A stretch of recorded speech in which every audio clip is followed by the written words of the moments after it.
Alrighty, well, for my hot start, I'm going to take the low-hanging fruit here, guys, and clearly I have not learned to not go against the Boston Bruins, and so I'm going to talk about the Bruins.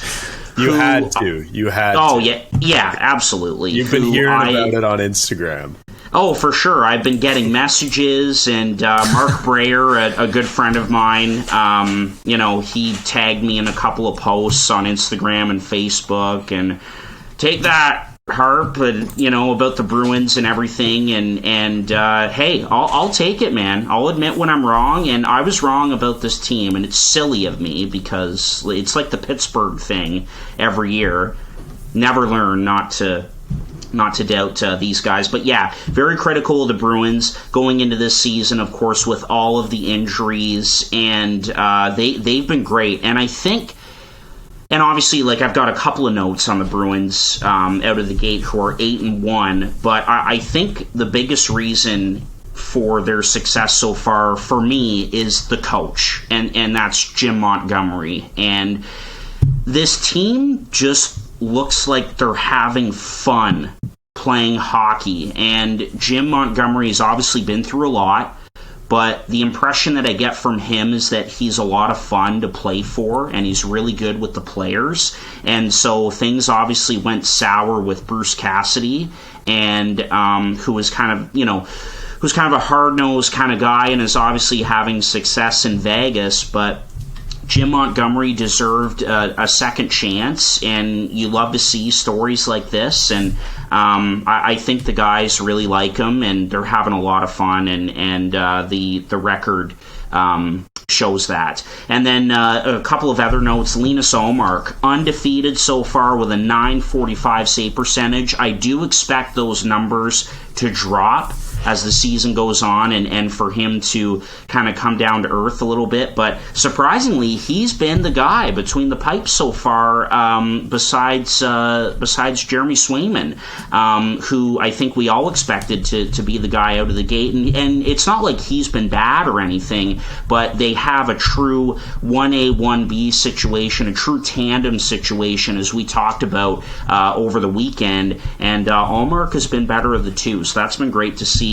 Obviously, the addition of David Krejci, bringing him back. Brad Marchand comes back a month early, gets 3 points, just ridiculous. But a guy that has really stood out to me and has been a good story so far is a former Devil for a brief period of time, and that's AJ Greer, guys, who has 5 points in 7 games. So obviously don't expect him to be close to a point per game as we get through the rest of the season here, and may find himself down in Providence at some point when the Bruins get back to full health. But man, he's been quite the story so far, and they've had other guys step up as well. Nick Foligno, who was on waivers, he scored a few times and looks better. Mike Riley, another guy who was on waivers, he's played pretty well. He looked good in Ottawa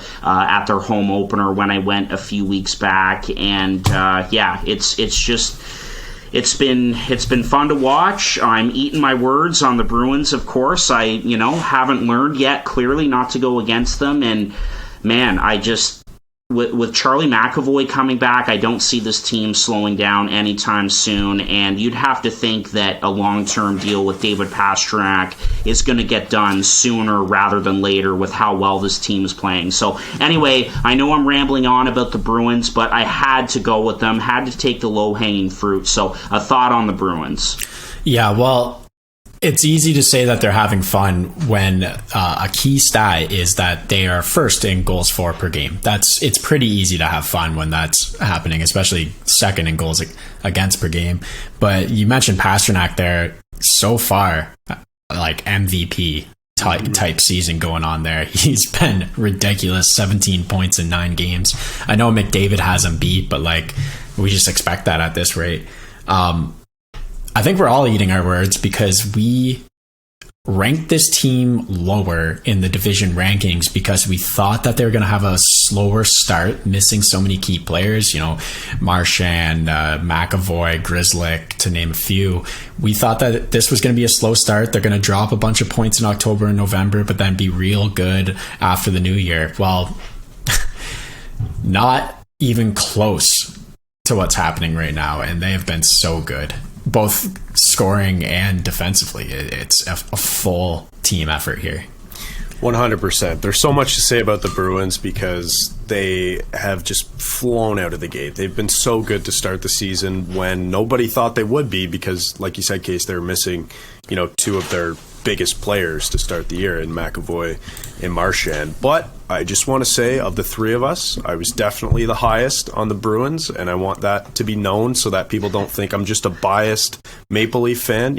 I actively was not cheering for, but rooting for the Bruins in a way because, they were my horse. I was like, I'm not going to take them lightly because I know they're a good team and I know they're, relatively deep and their big guys show up.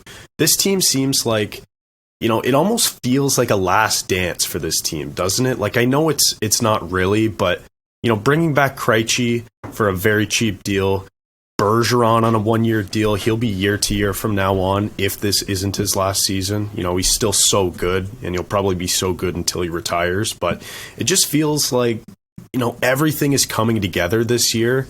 And, man, they could be a dangerous, dangerous team in the playoffs if they keep getting solid goaltending, which is another thing that you mentioned, Harp. Like, Linus Ullmark out of the gate has been great. And, Swayman has been okay, a bit below average, but expect him to bounce back as the year goes on. The one thing I was surprised to see when I was looking at, kind of the underlying numbers for the Bruins is that, maybe their goaltending doesn't have to be incredible, or maybe their system makes their goalies look a bit better because they've allowed the third fewest high danger shots against in the league so far. And by the way, number one is the Devils, Case, so you'll be happy to know that. But it just everything is clicking for this team.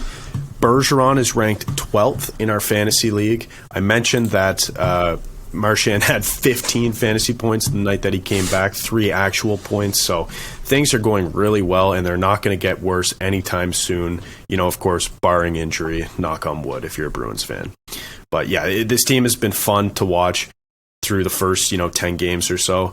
And, we said it, if they can bank some points at the start of the year, they're just going to be able to cruise to a playoff spot. And it certainly seems like that's the plan for Boston right now. Yeah, absolutely. Definitely could see this as a last dance kind of team for sure because they're obviously going for it until Bergeron decides to hang him up and with Marchand and Krejci and everyone else there. So, yeah, absolutely. And some uncertainty with Pasternak, too. That was something I didn't mention.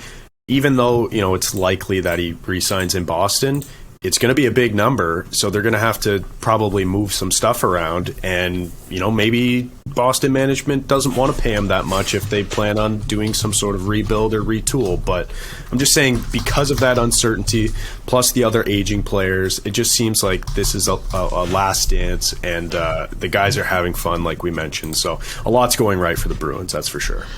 Yeah, absolutely. And the last thing that I saw about the Pasternak deal is that there have been daily communications, but they just haven't been able to nail down on a number, and that is the biggest thing for sure. The last that I saw, it was from Fluto Shinzawa of The Athletic, I believe, who covers the Bruins, and he reported that this could be like an 11 times 8 kind of deal, just massive. So why not more? Why not seriously, more? Yeah, he's a hell of a player, that's for sure.